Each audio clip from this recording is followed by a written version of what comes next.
भक्तजनों, हर हर महादेव। 49वां अध्याय श्री शिव महापुराण भाषा तिथि पार्वती खंड। ब्रह्मा का मोह। ब्रह्मा जी बोले, तब उस समय ईश्वर ने ब्राह्मणों द्वारा स्थापित की हुई अग्नि से पार्वती को गोद में बिठाकर हवन किया। वेद मंत्रों द्वारा अग्नि में आहुतियां दी तथा मैनाक ने जलांजलि प्रदान की, अर्थात लावा पर्छन किया। पश्चात शिव तथा पार्वती जी ने विधि पूर्वक अग्नि की परिक्रमा की। उस समय जो मुझ ब्राह्मण ने पार्वती के मुख चंद्र का अवलोकन किया तो उनके दर्शन से मेरा मन क्षुब्ध हो उठा। मैं लज्जित हो उसे अपने चरणों से छिपा दिया और गुप्तांग का मर्दन की कर दिया। ये बात शिव जी जान गए और अत्यंत कुपित हो मुझे मारने उठे। चारों ओर हाहाकार मच गया। विष्णु आदि देवता शिव जी की स्तुति करने लगे। बड़ी स्तुति की, तब शिव जी की दया से दया कर अभय दान दिया। विष्णु आदि सब देवता और मुनि कुछ मुस्कुराकर पुनः परमोत्सव करने लगे। इधर मेरा मर्दित वीर कण कण हो गया, जिससे हजारों बलखिल्य वृष उत्पन्न हो। तत्काल ही मुझे पिता पिता कहने लगे। तुम कुपित नारद ने उन बलखिल्यों को गंधमादन पर्वत पर चले जाने की आज्ञा दी। वे भगवान शंकर को नमस्कार कर गंधमादन पर्वत पर तप करने चले गए और विष्णु आदिक देवताओं से आश्रित मैं निर्भय सामर्थ शंकर जी की स्तुति करने लगा। हाथ जोड़कर बहुत प्रणाम किया। तब शिव जी ने प्रसन्न होकर मुझे सृष्टि रचने का वर दिया। सबको आनंद हो गया। तृतीय पार्वती खंड का 49वां अध्याय समाप्त। 50वां अध्याय शिव जी द्वारा सिंदूर दान तथा कोहबर और स्त्रियों द्वारा हास विलास वर्णन। ब्रह्मा जी बोले, हे नारद, फिर तो मैंने मुनियों को साथ लेकर शिव आज्ञा से पार्वती और शंकर का विवाह का शेष कार्य कराया। उनका अभिषेक कर ब्राह्मणों का दर्शन कराया, हृदय स्पर्शी कार्य कराया। बड़े उत्सव से स्वास्थ्य वाचन हुआ। ब्राह्मणों की आज्ञा से शिव जी ने पार्वती के सिर में सिंदूर लगाया। अब पार्वती जी की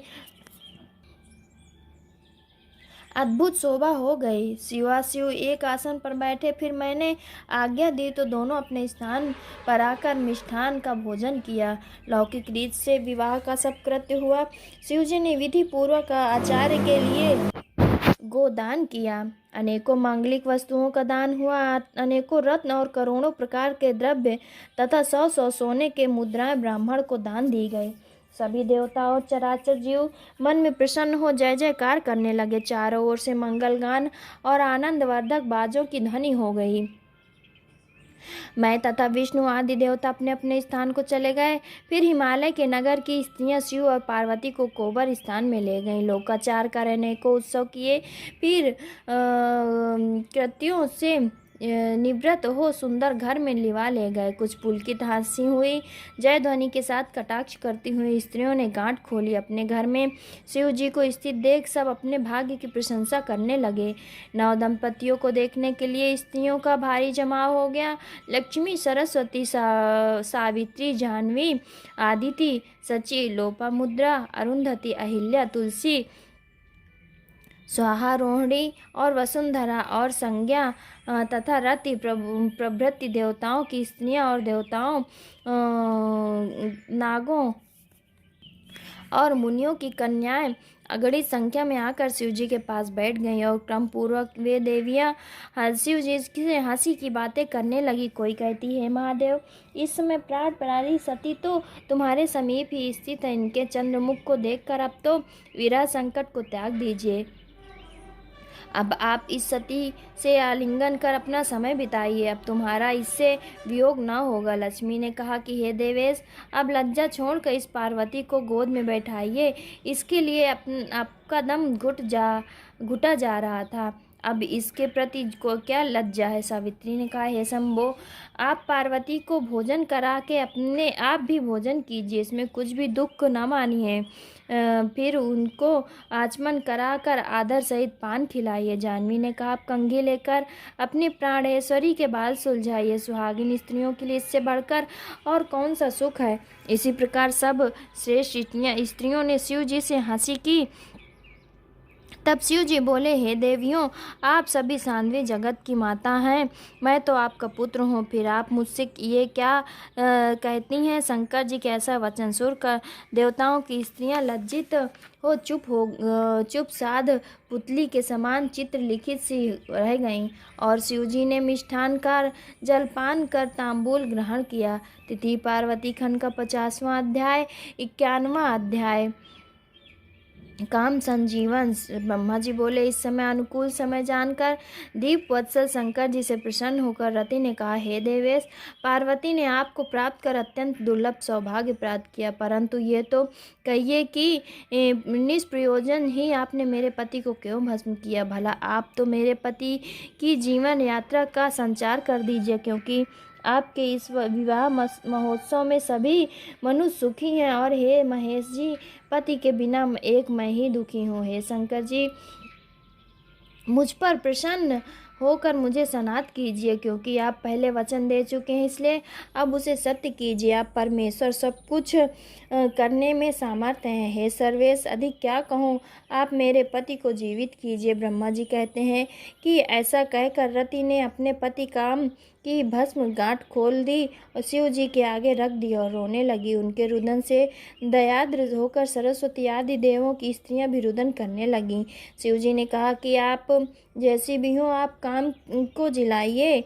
ये सुनकर करुणा सागर शिव जी प्रसन्न हो शीघ्र ही उसे भस्म पर दृष्टिपात करने लगे। उनकी अमृत रूपी दृष्टि से कामदेव अपने पूर्व रूप में तत्क्षण अभिभूत हो गया। रति अपने पति को जीवित हुआ देख कृतार्थ हुई। उसने हाथ जोड़कर देवाधिदेव शंकर जी को बारंबार प्रणाम किया और स्तुति की। रति सहित काम की स्तुति की सुनकर शिव जी प्रसन्न हो उसे वर देने के लिए उद्यत हुए। कामदेव से कहा, यदि आप प्रसन्न हैं तो मेरे सब अपराधों को क्षमा कर मेरे लिए आनंददायक होइए। शंकर जी ने ओम कहकर हंसते हुए कहा, हे काम, आप भय छोड़कर विष्णु के समीप जाकर उनके बाहर स्थित रहो। काम के बाहर स्थित की देवताओं ने शुभाशीर्वाद दिया। शिव जी की कृपा से सबने काम का बड़ा सम्मान किया।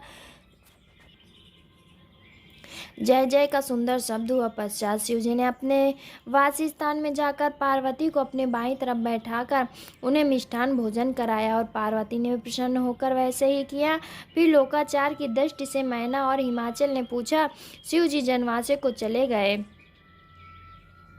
उनके चलते समय अनेकों उत्सव और वेद ध्वनि हुई और सभी प्रकार के बाजे बजे।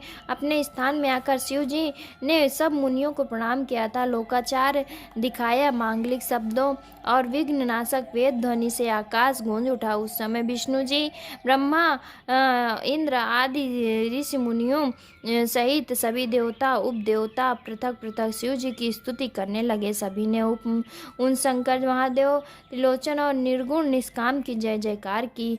तृतीय पार्वती खंड का 91वां अध्याय समाप्त। 52वां अध्याय शिव जी का हिमाचल के ग्रह में वर्ग भोजन और शयन।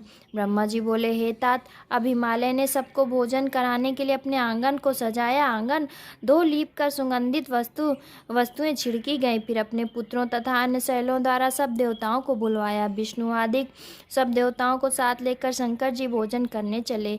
हिमालय ने स्वागत कर सबको भोजन पर बैठाया। अनेक वस्तुएं परोसी गईं। शिव जी को अग्नि कर सब देवता भोजन करने लगे। सभी पंक्ति बांध कर करते हुए पृथक पृथक भोजन करने लगे। शिव जी के गणों की अलग और विष्णु जी आदि सभी देवताओं की अलग पंक्ति बैठी। चंडी के गण अलग ही भोजन कर रहे थे।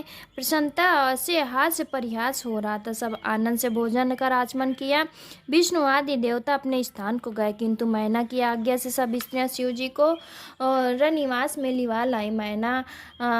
मैनाक ने शिव जी को रत्न सिंहासन पर बिठाकर अनेक प्रकार की तथा विचित्र भवनों और सुसज्जित शयनों को दिखलाया। पार्वत राज के उस सुंदर अविनाश को देखकर महेश्वर प्रसन्न हो गए। फिर लीलापूर्ण भगवान ने वहां रत्नों के उत्पन्न पलंग पर शयन किया। उन्होंने वहां रात्रि वहीं व्यतीत की। प्रातः सुंदर वादों के रव से शिव जी जागे। फिर सभी देवता तथा अन्य लोग शिव जी का ध्यान करने लगे।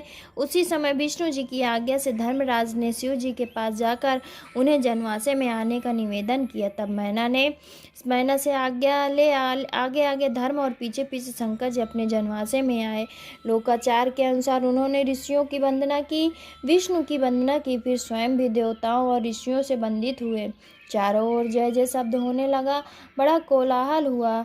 तृतीय पार्वती खंड का 52वां अध्याय समाप्त। भक्तजनों, हर हर महादेव, हर हर महादेव।